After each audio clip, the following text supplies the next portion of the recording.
Guess you forgot your kalana and you can't get loose. Ladies and gentlemen, we are on our game number 2. This is once again the day 1 of the 6th week of the MPL PH regular season. A match between EXECRATION versus BLUEFIRE. EXECRATION the blue, BLUEFIRE on the red. Let us go. Okay. Onto the middle lane, you could see that there is still this certain understanding for the side of BLUEFIRE that they're gonna go for a 1-3-1. Yeah. Well, for the side of EXECRATION, they put 2 heroes on both sides. Yeah, they got 2-1-2 actually on the setup here of EXECRATION. But almost forgot. I may want to wish and see the siege minion here. Which lane is which? But I cannot but feel. I think the bottom lane is the bottom lane the gold lane here? Turtle. All right. So bottom lane is the gold lane. Bottom lane is the gold lane. Yeah, XP lane will XP lane always is the top be lane with the turtle side. with right? the turtle side. And Alright. as we can see Yeah, there we here, go. that is our affirmation. That is going to be our XP lane just because Yeah. they have scrolls. Now, this makes a lot of sense. Look at that.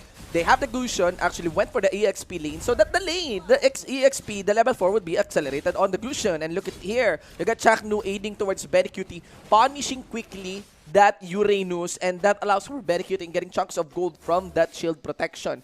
Guys, that's it. It's as easy as looking as this one. This is an early lead for the side of EXECRATION. So you get a support with good wave clear, poke potential onto the middle lane, and what you do after that is you put 2 heroes onto the side lanes. No matter how strong the side lanes are, that's only gonna mean that they're still gonna have a problem just because it's a 1v2. It's a 1v2. And look at here. Hate already has his level 4 on. Very much willing to actually participate into the fights. Limbs also sits at level 4. But they know where the entry point of Limbs is. It does look like EXECRATION is willing to actually force out Limbs. With a dive, there goes Chaknu. He went in. There goes Hate. First skill, not going to be connecting. There goes Fuzigan for the counter, ladies and gentlemen. But at least they were able to get and back in that gold artillery.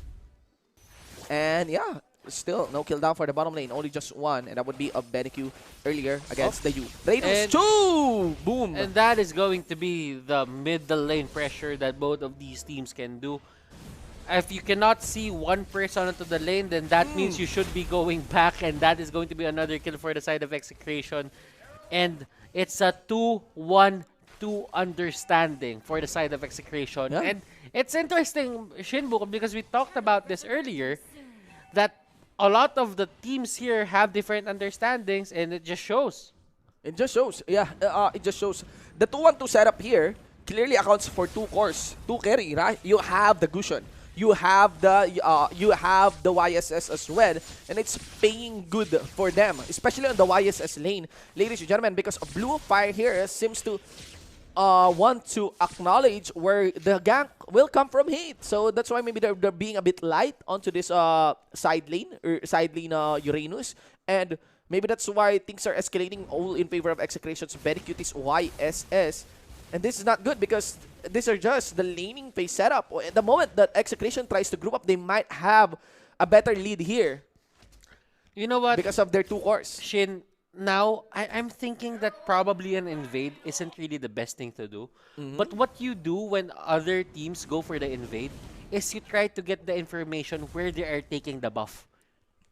Yeah. Just get that information and just freely go through whatever it is that you have to go through in other lanes, just because you can't really do the invades that easy when there is damage reduction on the jungle. Yeah, and look at Chaknu here. He's even guessing where Limbs might be. So there is really a lot of pressure from them. And all that needs to be done here for Cutie is just to make sure that Secret will always farm under a turret. Look at the burst there, down for Chu. And that's it. Well, we did mention Chango is really good for maintaining your lane, but not so good when there is a potent assassin. And we get the Gusion. Hate working on that one. Now Chaknu here, not going to be diving towards Secret. It doesn't matter. The pressure is still on coming in from EXECRATION. You got the Baksha along with the Karina dancing around. But Etamax is always sure to provide vision. You know what, Shinbu? Why are they always targeting Chang Oe here? Why are they always going for Chu? Because right now, Chu has the Purify. Yeah. So that means in terms of mobility, doesn't have that. Yeah. Yeah. In terms of other stat, for the flicker at least, Yeah. right? You can displace or you can dodge the Yeah. sword spike. Yeah, there is I think some little movement speed on the Purify, but that is way has way little mobility compared to the flicker option. And of course, the team can capitalize on the idea that all right, you have anti-crowd control, then let's go all in on the damage. Let's have a Gusion, right? And they're keeping it simple, keeping it basic. Execration here, not really showing us that much, but BLUEFIRE, they are getting forced out. Sword Spike won't connect. That could have probably been a kill if the Sword Spike connected. Yeah. But the problem here, Butters, is not really of just the gank, of just the pressure, but of the lead that Benny QT has. I'm very confident he has a very big gold lead here compared even to Unseen. Remember that Unseen has been dancing around on the EXP lane, so if you're looking into the levels, yeah, that's pretty intuitive. But in terms of gold here, you got 4.3 compared to the highest that is 3.1 of BLUEFIRE. So that's a lot of lead. A very early Blade of Despair here for Benny QT. Even with the physical, even with the attack speed dagger already onto him, second attack speed dagger. So look at that. He is really willing to duel. He's really willing to dish out those quick attacks just so he can get easy access on that executes of the Blade of Despair. Yeah. I'm actually thinking that the Deadly Blade is a good alternative, as we've said. Yeah. But then again, it really sets you back. It sets you back. It sets you back. Yeah. But look at this for the side of Execration. Sagitno didn't really even think about going for that Deadly Blade. He went straight for the Legion Sword. Yeah. And he gets a kill. Even against Uranus, actually, look at that. Even against Uranus, I think the lead is too much, especially the one established by Chaknu's dive, that you don't really need a Deadly Blade anymore. You just went for the raw, high damage. Just burst the Uranus down. I mean, if you get the execute mechanic, then why not, right? Even if you don't delay the shield, even if you don't reduce the shield, if you're just getting the execute down, then maybe that should be enough. Really, the idea here is just to accelerate your core. And that has been done here successfully by Execration. The acceleration goes at a lead of 7,000 in terms of gold and 10 in terms of kills. You know what? I'm actually seeing Execration here being very creative, not only in setting themselves up in the lane, but look at their emblems here. Even Benny QT using a marksman emblem. To be honest, we haven't seen a marksman emblem ever since the start of MPL Season 5. Or maybe even the open the open qualifiers or the close Electroflash, qualifiers. right? Is that Electroflash? Not The marksman of Benny QT, or I think it's the Electroflash marksman emblem here. Well, nonetheless, that is the Electroflash. Yeah, so we got here the mounting chart. It's been a long time since we see the marksman emblem actually. We haven't see really always seen this. killing spree. We right? always see killing spree. Yeah. Sometimes there's a bounty hunter. Yeah. Sometimes always there's a high end dry, especially when there's a hero like Cho or the others. The off lane is there, but you don't really see the marksman anymore. The marksman emblem, as other coaches have said, it's really outdated. Yeah, but I kind of like the Electroflash actually for the early game. You know why? Why? First, you are targeting Uranus, the MOBA. Quite, if you get Electroflash, you can actually kite the Uranus to death. Yeah, Uranus might be durable, but the biggest impact of killing spree kicks in on the late game when you kill. So right now, there's an early emphasis. There is an emphasis for the patch that you would want to focus on the early game because there's just a lot of gold. There's just a lot of experience in the early game. So maybe that's why Electroflash is because you get a lot of hit. Yeah. If you land those hits, especially on the shield, I think that's very rewarding. I'm sorry, I would admit that to recall, the Electroflash provides provides movement speed, or is there attack speed? It provides 40% movement speed, and it restores and So HP is restored by 30% of the hero's physical attack. There you go. So what happens there is that you have a nice laning. You have a very nice laning emblem there, right? Yeah. Because you have HP restoration, right? Yeah, I do agree. Like, clearly just seeing how you put the Electroflash into play. Yeah. And plus the attack speed of the marksman emblem works really yeah. well, if you want to target those shield. And the thing about it is, Shinbu, usually for other teams, like, you would really just try to go for a killing spree. But then again, if the Yi Sun-shin is put in a very bad spot early on, if he gets that Flash proc going onto his side, he can regen his HP. And that could mean that 40% increase in terms of movement speed could mean life and death for the Yi Sun-shin. Because as we've said, Yi Sun-shin is one of those heroes that don't really go straight for that flicker. He wants to go for the retribution, probably not the purify because that's a built-in mechanic and one of his skills. But you know, flicker is the second best spell for Yi Sun-shin. But right now with that electro flash, you have the extra movement speed, you have the extra regeneration. I think it's a way to, you know, just say that my Yi Sun-shin can actually live in dire situation. Yes, and yeah, I mean, right now what is being shown here is a very, very dominating performance there by EXECRATION, and I love it. Not dominating performance really. It's about the 2-core setup, you know, because even though I'm not so sure if this goes really solid with the meta. Again, I firmly believe on this. I think it's really too early to say something final with the project next patch. I think it's always best to really just have a nice amount of sample games, number of games, especially in competitive, to see what works. And but I love the experiment. I love the change of, you know, you don't see this, you know, Gushon YSS on the same comp. We would easily dismiss it as a losing comp. Yeah. We would if before the project next patch, you could easily dismiss it. But this is next. As a losing comp. But this is next. Welcome to the next, boys. Welcome to Project Next. Welcome and to Project that is Next. true. Shin, some of these, I do agree, some of these would be a very bad draft if it was in the previous meta. Yeah. It wouldn't really make sense. It wouldn't stick together just because the components are jumbled up just by damage, getting a good lane, and just if you think about it, you wouldn't really give the purple buff to Gushon, so that means Gushon will be gimped or limited in terms of what he can do. Yeah. But with this, they can actually think about it. Who gets the priority on the purple buff first? They can actually say, okay, Hate, you go get the purple buff first, then get the orange buff, then you just go wild. Actually, Butters, before I believe on the 1-3-1 setup, which I witnessed on one of our partner tournaments, which is the Realme Mobile Legends Cup, of course, by one of our official sponsors.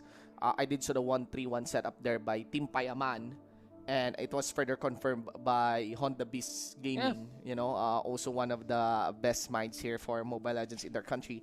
Now, the thing here is that before that, I actually believe that you could actually set up 2 cores. When the first thing I thought when I saw the Project Next patch is you can actually set up 2 cores in the form of having a jungle core and having a gold lane core. And I think this is what EXECRATION is doing right now. I mean, this is clearly what what you can see on EXECRATION side right now. That Gushon is a core. That Benny QT there, the YSS is totally a core. Maybe it's time for us, Zen eSports, for me and Manjin to finally settle and agree that we can be both you guys can both be cores. But you know what? it is a possibility. We might have a nice strategy with that kind of approach. Yes. And if you guys don't know Sen Esports is our caster team. Us 5 shoutcasters in the MPL plus Rob Luna, one of the shoutcasters here. The sixth man shoutcaster is actually part of the team. So clearly, it's the overqualified team. It's the overqualified team just because we can't really join because before we can join we were already disqualified. Yes. And I get the fact that there is a huge emphasis into highlighting or knowing how to utilize those lanes. And I love the things that come out from these teams. Some think of it as a 1-3-1. EXECRATION, think of it as a 2-1-2. And they're both not wrong. No. There is nothing wrong into understanding your pace in the game or your own set draft or set designations in terms of laning in the game. It's more on the idea that we try to you know, face those ideas against each other, and whoever wins it by the end of the day, I think that's the better That's it. Yeah, strategy. it's simple as that, right? Yeah, it's as simple as that. It's simple as that. Really, we need to see a lot of games. We Sample really need to size. see, we need a very good sample size here for the project next patch, and I think things will normalize. I honestly think things will normalize by the playoffs. Yeah, and I like the Not idea. on the other weeks. Not on the other weeks. You know what? Yeah. There's this idea that came to my mind. Why does Etomax stay into the middle lane? I just feel that a mobile support that can stun or lock someone into place, if Etomax has the freedom to go out of the lane and just surprise people, then 3 people in one lane could take out that one person in the lane. Of course. I find Etamax is a very explosive player, honestly. On his preference on the Forza, he even goes as far as playing Leomord sometimes, even, right? But, yeah. I'm actually scared of the capability of a Selena in this setup. At to want to set up, you put the Selena on mid. On mid, yeah, honestly. You know, I have very personal bias towards the Selena, but I really think it is totally doable. Yeah, if you think about it, Shin, you don't have to leave your lane that much. Yeah. You can just throw out Arrows throw on out that the lane. arrow. And at there's the a lot of maximum- pressure within that lane. Yeah. Maximum range. Throw Yeah. it in maximum range. And you could just have your traps onto the sides. Yeah. So, you know, you'd have one lane that has a lot of strength in front and has a lot of guard onto the side, right? Has a lot of guard onto the side. And, yeah, that's one possibility. That's one key strength here. Now, the keyword is lane. Because lane, guys, has a lot of value right now. Although it's actually weird because we're accounting for the mid lane here, which I think we're yet to decide which lane has the most value. Honestly, I think it depends on tactic. Because even though, yes, there is a gold lane, even though, yes, there is an experience lane, guys, mid lane is the shortest lane. That's the inherent advantage of the mid lane. And I still believe, before the project next patch, we all kind of agree that the most important lane early on is the mid lane still. If you remove the outer mid lane turret, that is a very, very big lead. Even after project next patch, I still believe it is still the same. I still believe that in terms of pressure, course. it is very punishing if you lose that mid lane outer turret before your side lanes. And you clearly see it in terms of you know, the understanding of execration. They do not invade. They do not want to invade in any way.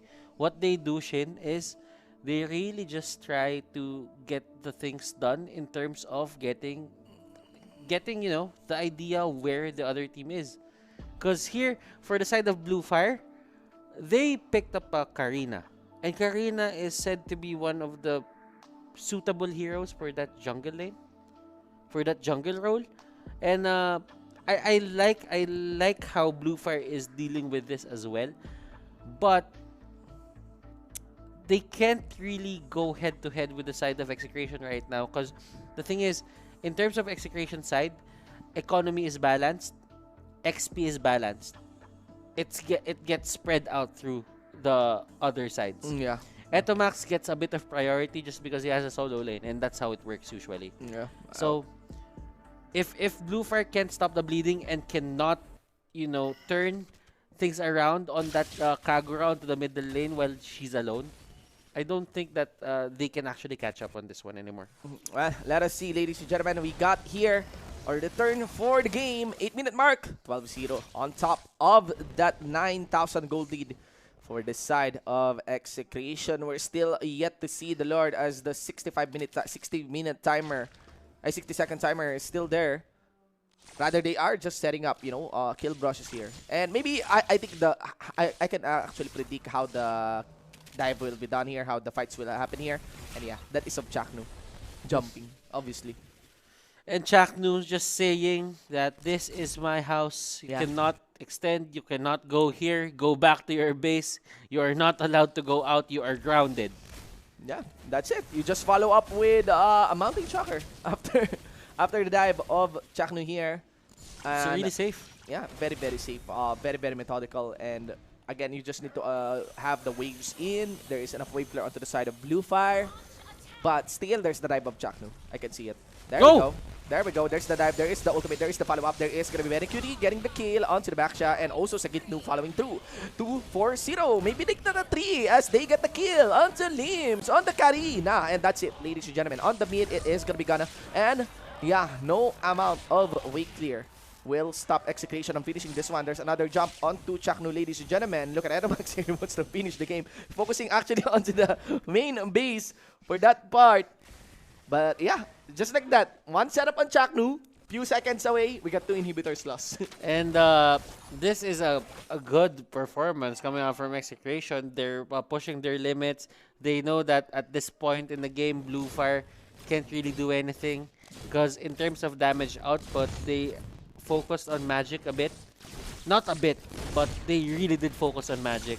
So for the tanks here, as long as they itemize well, or the supports they itemize well, they could not go down. They don't have a chance of going down here. Indeed. And I'm not sure. Did I just saw Chu use his ultimate without his second? But maybe just my eyes. Let us see here. Chaknu gonna go for the dive here. A catch onto Unseen. Ultimate, of course. Unseen is actually one side laner here. It would be very rewarding to target him. You know, you got no Zaz. That's one big reduction onto your wave clear. That's gonna be it. It's just a countdown timer before this game closes in with the Lord already pushing in mid. And no minion wave up top. Doesn't matter. There is gonna be Chaknu. He will be casting it. I really doubt he will cancel this. He will go for the dive, and that's gonna be on towards Chu. And they go for the base. Ladies and gentlemen, this game number 1 will go to the side of EXECRATION.